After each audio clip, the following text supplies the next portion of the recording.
All right, my friends, welcome back to another episode of the Build Show podcast. That's right, my weekly time to get together with you and go deep.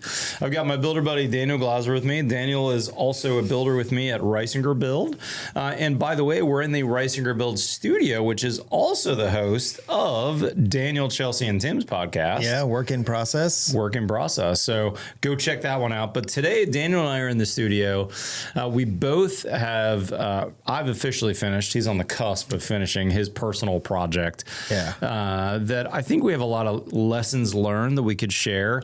That we're kind of calling this the wins and the oh dangs or something like that. Like, dang, I wish I would have done this a little different. Yeah. But I think we have some wins that we could share as well. So if you've got a personal, we always think of this as a builder audience. I know we've got a little bit of everything, but I think if you're a builder watching, listening, you're going to catch some things that we can give you some good advice on, but also hopefully you can learn from our dangs, right? Yeah, Daniel? that's right. I mean, hindsight's 20/20. So hopefully we can help give some people some perspective that they won't make those same mistakes. Exactly. With that being said, from the Reisinger Build Studios in Austin, Texas, let's get going.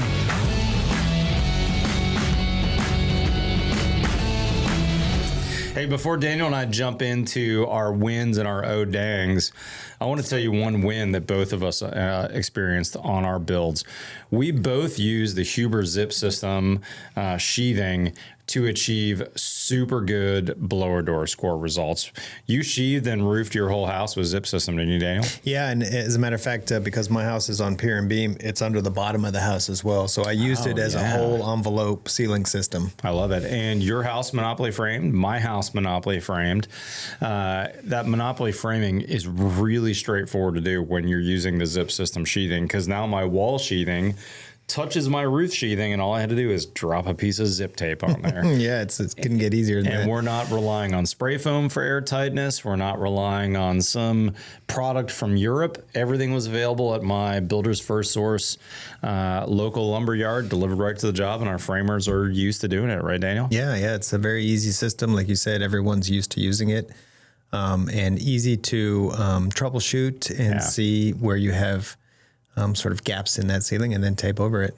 And the last thing that I would tell you that I think Daniel and I really found on our projects and that I love about it is it's really straightforward for me as the builder to jump in and do something with the zip system. For instance, the guys are gone and I need to seal this penetration in the envelope. Well, let me grab my gun, my caulking gun with some liquid flash that, by the way, is sold in a sausage tube or a 12-ounce tube or a 20-ounce tube, all the different sizes. You can order on Amazon to get a tube if you need to. Yeah. Everything's super easy and friendly. And also you can see the details on the outside and know if they're done right. And one last example before we move on to the podcast. About, 7-8 years ago, they came out with a roller that had a Z from a typewriter on it. So that not only do your guys rolled the tape, but you can literally, if you get close, see the Z mark that shows that they rolled it. So as a builder, I love that confidence of knowing that I gave my guys the Z roller from Zip, and then I can go back and go, oh yeah, I see all the Z's. Or, hey guys, how come I'm not seeing any Z's on the tape on here on that roller I gave you? Yeah. It just really gives quality assurance. Quality assurance, that's what it is. And it's like you said, it's easy to be able to walk around the house. You're not having to inspect it with your hands or get close or any special devices. You could just do a quick visual inspection and know whether or not it's been done. It's a big deal. We're big fans of the Huber zip system. All right, guys, let's jump into the podcast. Daniel, we kind of planned this, and there's 3 areas that I think we're going to talk about on our houses. Just by way of introduction, if you don't know, Daniel did a passive house remodel on your family home, right? Yeah, it's a 1977 home that we're doing a live-in passive house retrofit. Live-in, by the way, that may be a whole separate one to talk about the live-in portion. I'm going to leave that till later on the podcast. But so he's got a pretty modestly sized house, I would say. What is your square footage? I don't even know. So it started at right at 2,100 square feet, and now after the renovation, it's right around 3,000. Okay, so you actually added 50% to the house size, which it wasn't when we originally embarked on this project. We didn't have like a square footage goal. We just had a sort of programmatic goal of adding a bathroom and a bedroom But because of the sort of geometry of my house, we sort of took advantage of some opportunities to gain a little more space, which provided us an office, and in addition to those other spaces. That's killer. Yeah. And your wife actually works from home most days, right? She does work from home, yeah. So that office space really well needed. My house also started as a remodel. It didn't end as a remodel, but it started there. That's right. I have a 1970s neighborhood where I live. The house was probably built 74, 75 originally. And my original plan for the house was to take it down to the studs, strip all the exterior claddings off, basically do a new house with some old framing.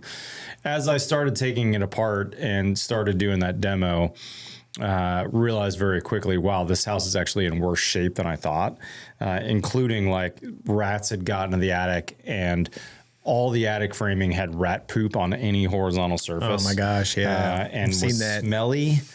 And I was thinking, like, am I going to power wash all my framing before I go forward? And long story short, that odor soaks into the wood. It's hard. It's really hard to get rid of. Yeah. It was disgusting. The house was literally infested with rats. I found rats in the dishwasher, if you can believe it. No, that's gross. My poor neighbor was living there, and I had no idea she was living in those awful conditions. Long story short, I took the house down. And when I took the house down, it allowed me to go, all right, well, maybe if I'm not tied to this as much, maybe I should relook at the house. And I think when it comes to size, one of the best things I did was I didn't blow up the house in terms of size too badly. Yeah. The house was like 2,300 square feet, I want to say, and I was going to make it 2,600. I ended up making it 2,800, so I added about 200 more additional square feet to the house. But it's still, in the scheme of things, modest. Now, trust me, a 2,800 square foot house is not modest compared to the rest of the world's standards. I live like a king, but compared to other Texas houses, 2,800 felt like a modest house. And the reason why I did that is I had been reading, Daniel, for years, this author, Sarah Susanka, this architect. You know who I'm talking about? I don't know who that is, no. She wrote a whole series of books called the Not So Big House series. I've heard of that, yeah. And the books are fabulous. Go buy them all. But here's the summary from AI, if you don't want the, or from Matt, not AI, from my brain, not a fake brain. After reading them all, the basic premise is build a smaller house so you have more budget to build it nicer. Yeah. Right. And it's a philosophy we take all the time with our clients at Reisinger Build. Like, look, we're going to build you a great house. Do you really need 7,000 square feet? Yeah. Because 7,000 square feet times a high dollar per square foot number is a big number. Whereas if you design a 4,000 square foot house, we can build the heck out of it with that same budget you came to us with. And so after battling that with years with clients, like, oh, do you really need a 5-car garage or even a 3-car garage or a home theater or this or that? I mean, can you even think of how many houses we've lost over the years where people's idea of what they had to have in the new home meant that they couldn't afford it? Yeah, I think that's right. I do feel like recently we've seen a trend where people are more cognizant of that fact and are sort of, in a sense, downsizing what their expectations were. Well, look at our client we signed today. We don't want to say her name, but we signed a contract today with a client. A very, very nice build, great architect. Beautiful house. Beautiful house. It would be our first passive house certified new home if we end up getting it certified. But a client who really gets it and wants to build a great house and didn't have crazy dreams. Whereas another house that we can't also tell you the name on that we lost 6 months ago, but you know what I'm talking about. Yeah. They couldn't help themselves. They kept adding. Things got bigger and bigger. We told them, look, hey, this is going to be a pretty significant amount to the budget. And they're like, oh, yeah, no problem. And at the end, when the final bill came in, when the final estimate came in, they're like, oh, this is too much. We can't do it. No, yeah, it had grown by thousands and thousands and thousands of square feet over the course of the design process. The analogy I like to use on that one is, if you take your shopping cart to the grocery store and you fill your shopping cart with meat, it's a really big bill, right? Especially if it's grass-fed or Wagyu or whatever kind of special meats, it's going to get real expensive. But if you put some salad packs in there and, your favorite box of cereal and you get 2 steaks for dinner, you can afford it, right? The same shopping cart. But when we start building bigger and bigger shopping carts, you can put a lot of things in the shopping carts that gets real expensive. Yeah, so that's right. We got to start with a small shopping cart, and then we got to figure out how to be reasonable with it. And so back to my point, my 2,800 square foot house, I don't want to tell you how much I spent a foot, but I've got the numbers here for Daniel to read. This is what I spent on my house, Daniel. I'm outlining one of the numbers. But I thought, if I would have spent another 100 a foot more than where I spent, that brought the number pretty high.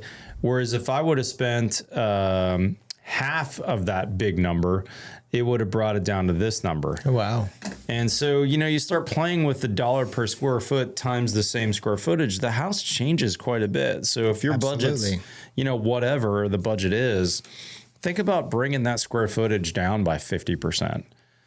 Do you really need all those spaces? Now that I've lived in my house, I absolutely use all of my house. There's no waste. There's not a room that doesn't get used on a pretty much daily basis. Yeah.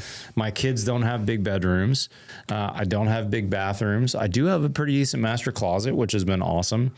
But I really spent the time and the detail in the house, and I love it. Yeah. It's been fabulous. So I think we share a similar philosophy where our bathrooms and bedrooms are not very large or adequately sized, but I would say compared to the neighborhood, probably not. Yep. But our sort of living room is large. Our kitchen and dining room spaces where the family gathers the most, those are larger spaces. Totally. And kind of same thing is, my house is on almost a half an acre. I've got lots of room. Yeah, you do. I could have built a much larger house. Yeah. But similarly, because it was a renovation, we weren't necessarily confined to the footprint, but we wanted to sort of stick to the footprint of the original house with the idea that we were constraining ourselves because we didn't need that extra space. And I think that constraint is a word that I want to highlight, right? I had that same constraint because I was renovating originally, and that constraint was really good for me. Had I known I was going to flatten the house, I think I could have inadvertently built a 3,500 square foot house and then realized, oh, shoot, I don't have the budget to do things as well as I wanted. Yeah, that's right. I would have had to back off on my HVAC system or on my finishes, or I wouldn't have been able to do the foyer cabinetry that I've loved so much to have that extra storage space because I would have had that much more drywall and that much more wall space. And something that we do, an exercise in pre-construction that we do with our clients as well when we're budgeting these spaces is, some rooms are more expensive than other rooms. And so to think about where do you want to invest that money in special things like the foyer cabinets that you have, like things that you use a lot and would really appreciate as opposed to, I picked this one expensive cabinet, now I have to do that everywhere. Yeah. You can sort of mix and match and spend more money in some rooms and less in others. Totally. So I think we sort of have that philosophy as well in our house and let certain parts of the house shine. Funny enough that you say that, one of my mistakes, and this wasn't one that I was going to share today, but it's one that's really caught my my attention recently at my house. As my kids have gotten older, the closets that I designed for them 5 years ago were for smaller people and smaller clothes. Yeah. And I did a bunch of built-ins in the closet, which was really dumb. Really? Because now that I've got my son is bigger than me. He's 6'5" now, and he was 12 or something, or 11 when I was designing the house, and now he's almost 18. Yeah. And I got these teeny little drawers for him in his closet. He's like, what do I put in here? One pair of pants. Yeah, like a half a pair of pants, just about. Whereas in my master closet, I did California closets, and I loved it. And I haven't changed in size. Maybe I have gained a couple pounds, but I haven't doubled in size like my son has. Yeah, my closet's been awesome. And I spent a lot of money in my closet. I spent as much as probably a decent Kia would cost, frankly, for my closet. But I love it, and it's my closet, and I'm paying the bills. Yeah. On the other hand, for my boys' closets, you know what I should have done is just given them a drywalled closet with no shelving, and I should have gone to Container Store and done Alpha. That's a great system in there. Yeah. Because then I could have changed it. I could have gone, oh, they don't need a shelf there. Let's take that out and put a hanging rod. Yeah. And it would have done no damage, and I would have spent probably less than half of what I did on all those carpentry built-ins. The beauty of those is the flexibility, like you said, as the kids grow and you can change things, or they have even seasonally, depending what their needs are. I might end up having to rip a closet pack or two out of the kids' closets, and that stinks. Before we move on to the next thing, for me, like my biggest win, I think, I don't know if it's really a win, but the thing that I appreciate the most that we incorporated into our build was getting a walk-in pantry. Oh, having kids as well. Yes. They are constantly eating. And, you know, we have 3 teens in the house right now. I have 3 teens. Yeah. And so that room gets used more than any other room. And it's not massive, but before we just had a cabinet in the kitchen, and now we actually have a space and a second fridge in there, which I think has been really fantastic. Oh man, I have a second fridge and freezer in my garage. Yeah. And then I have a walk-in pantry too, and I love it. It's been fabulous. I have 3 teen boys in the house. And so we spend so much money at HEB every week. It's ridiculous. That's right. It's crazy.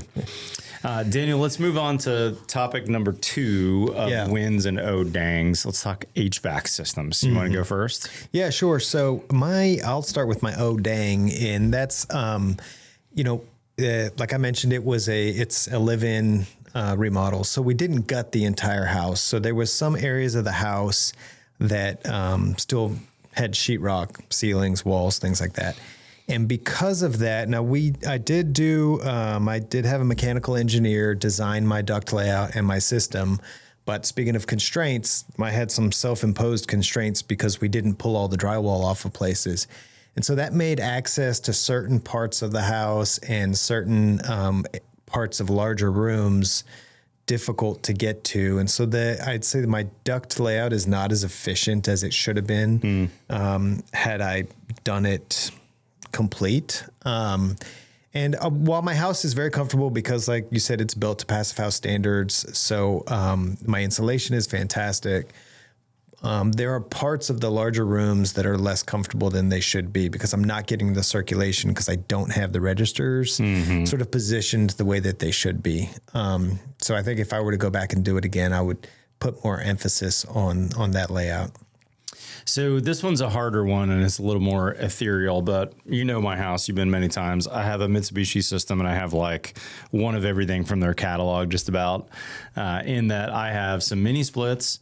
I have a recessed ceiling cassette in my kitchen, and I've got 2 medium static pressure ducted mini splits. Right. Those ducted mini splits have been great. I've had 0 problems with them. I've really liked the zoning that's come with the 2. I have 2 separate like mini split heads on the wall. Yeah. I love especially the one that I put in my it's basically my living room. I call it my party unit. Yeah. It's a great system. And I thought I was going to use it in the winter time, in the summertime to provide some supplemental cooling. Cause I thought, if I have a big bunch of people over, they're throwing the windows and doors open, it's going to get real hot. That low static pressure system's real small. It's like, like a 4-cylinder engine. It doesn't have a lot of power to really cool in with a bunch of extra cooling if it's needed. And so funny enough, I've only used it that way once or twice. When I did, it was great. Yeah. But interestingly enough, I use it for supplemental heating more. Oh. And this is interesting because I think you may comment on this too. My old house was so leaky and inefficient that I needed a lot of heat, and it was a gas furnace. Right. And so I used a lot of heat in the winter.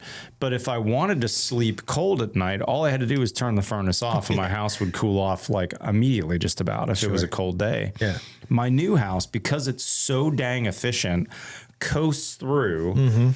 And so I actually don't want to use much heat in the house in the wintertime. Otherwise, I'd have to just about turn my air conditioner on at night to sleep. Yeah.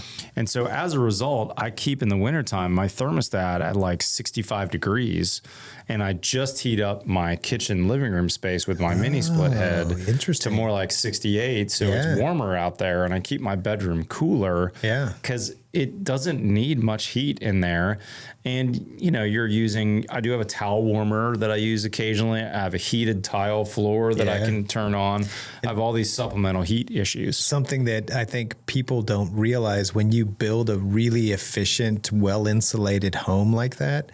Now, the mechanical engineers account for this, but you know, the heat that we put off. That's right. You've got 3 teenage boys. Yep. They're putting off a lot of heat as well. That stays in the house. Yeah. It doesn't dissipate. And so you're heating the room yourself. So yeah, for sure.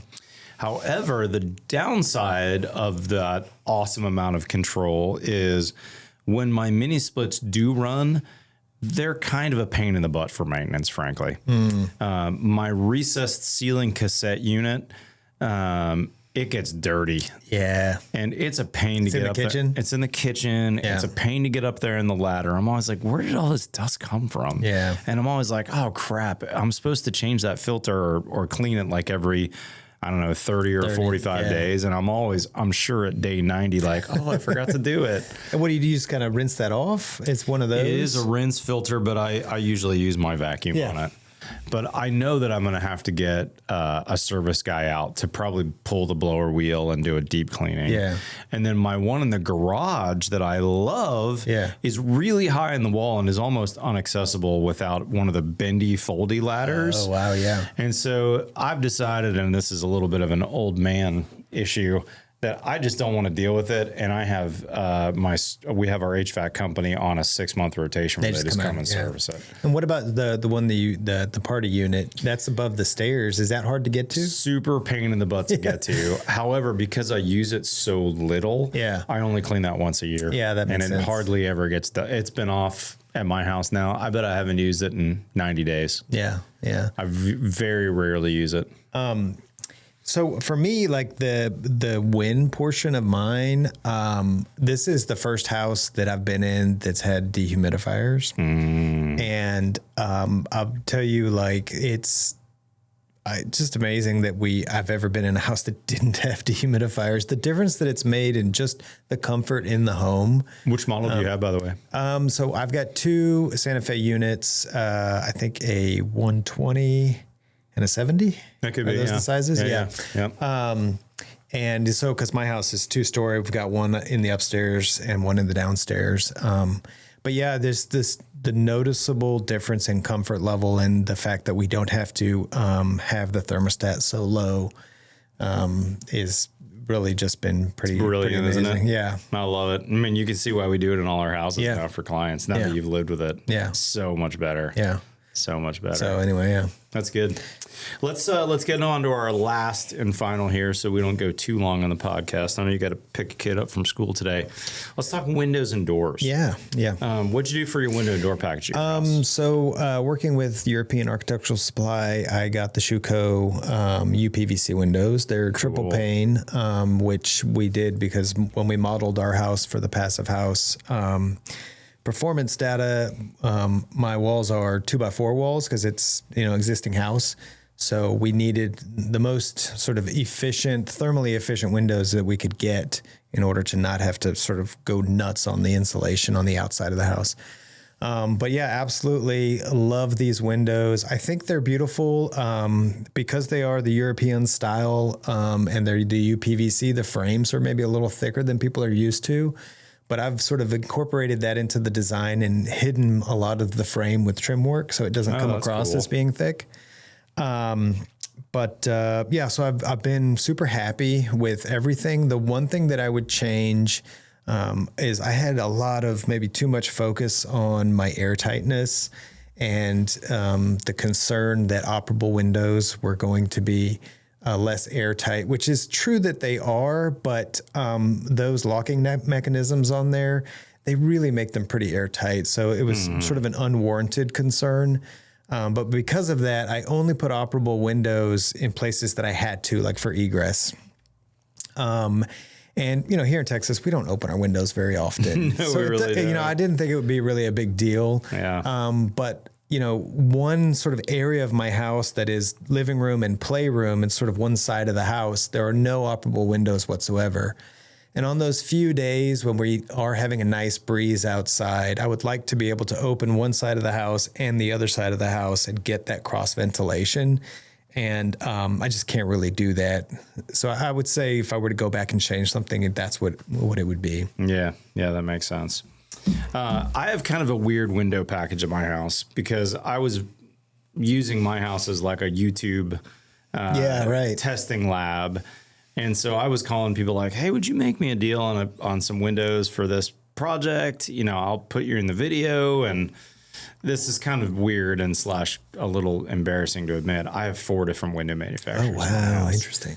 I have the back of my house is all a company from Canada called Fenster. Yeah. And they are a true wood window that are unclad on the outside. No like aluminum cladding or anything. They're Passive House certified. And I have this crazy glass called light zone glass in them. That's like super, you've been in my house before. It's like super thick, like R10 glass. Those have been amazing. They're a really neat company.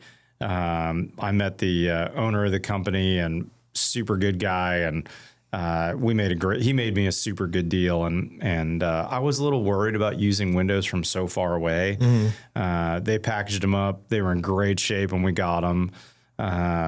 Super good windows. I also have randomly one window from Innotech, which is modeled after your window package. Oh, it's a Schuco style design. Yep. I'm friends with Innotech guys, and I was basically like, hey, would you guys send me a wink wink sample window, which by the way is going to be this window in my house? So like, absolutely, we'll ship it out to you.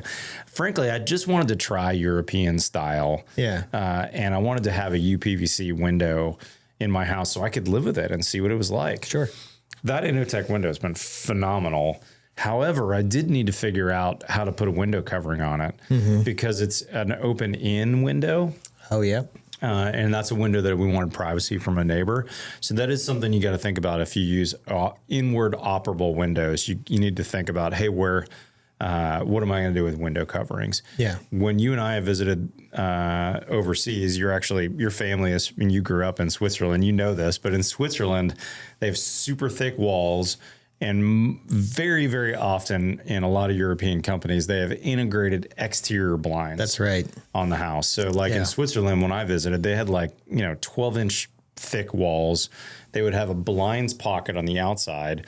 They would have sometimes 2 levels of blinds that would come down. One that was just like light filtering and one that was blackout. Yeah, almost like a storm shutter. It's like in some cases they are metal. And they're freaking fabulous. They're not inexpensive, don't get me wrong, but they build houses over there to last. Like, oh yeah, of course I'm going to pass this down to my great grandkids someday. Why wouldn't I put that in? Right. So there's a certain ethos about building there that I really like. But long story short, when you put those into a thin wall, you got to think about, hey, what am I going to do with those? I've loved that Innotech. Yeah. Another brand that I only have one window of that was also a wink wink sample window is Lowen. Do you know these guys? I know Lowen, yeah. Canadian company.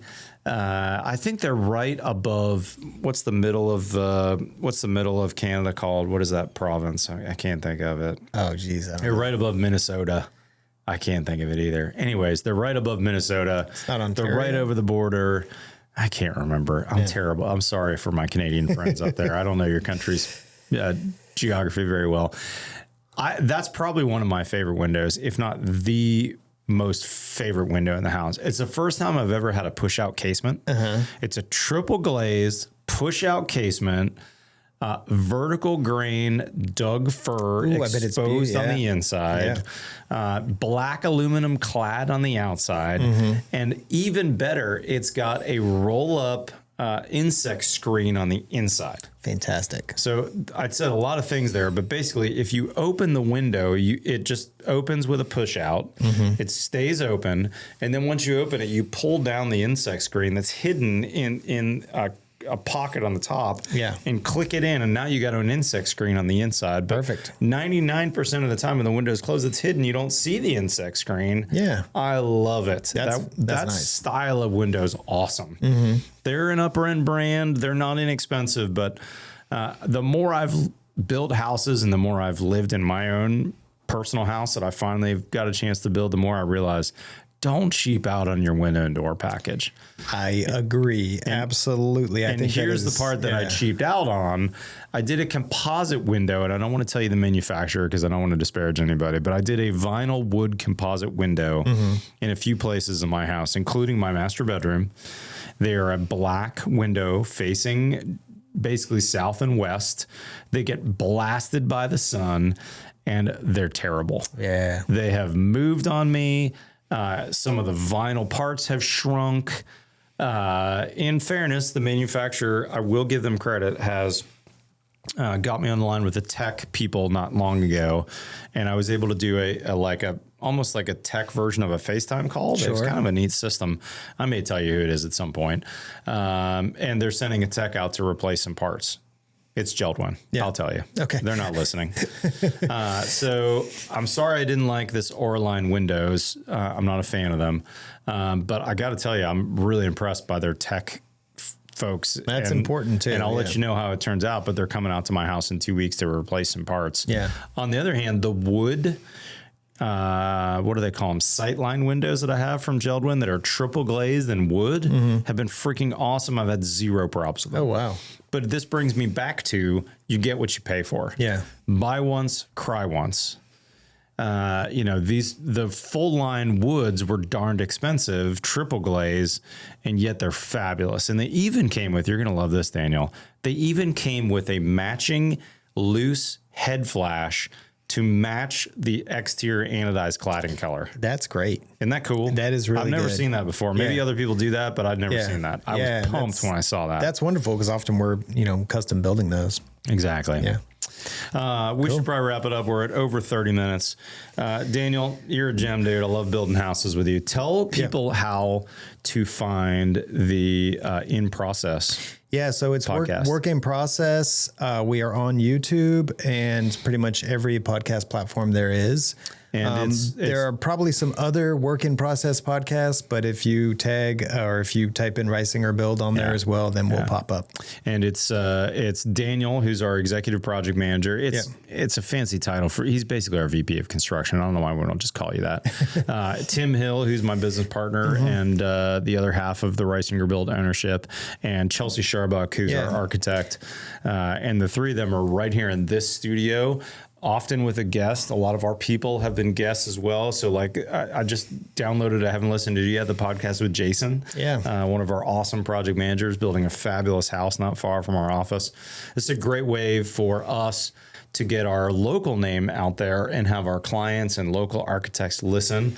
But I think you guys would learn a lot from hearing how we do it as well. So I'd love to have you get on to our Work in Process podcast. Yeah, check it out because it really is. We sort of get to the ins and outs of our process, how we do things, what as a homeowner or a client or even another builder, what it's like to work with us.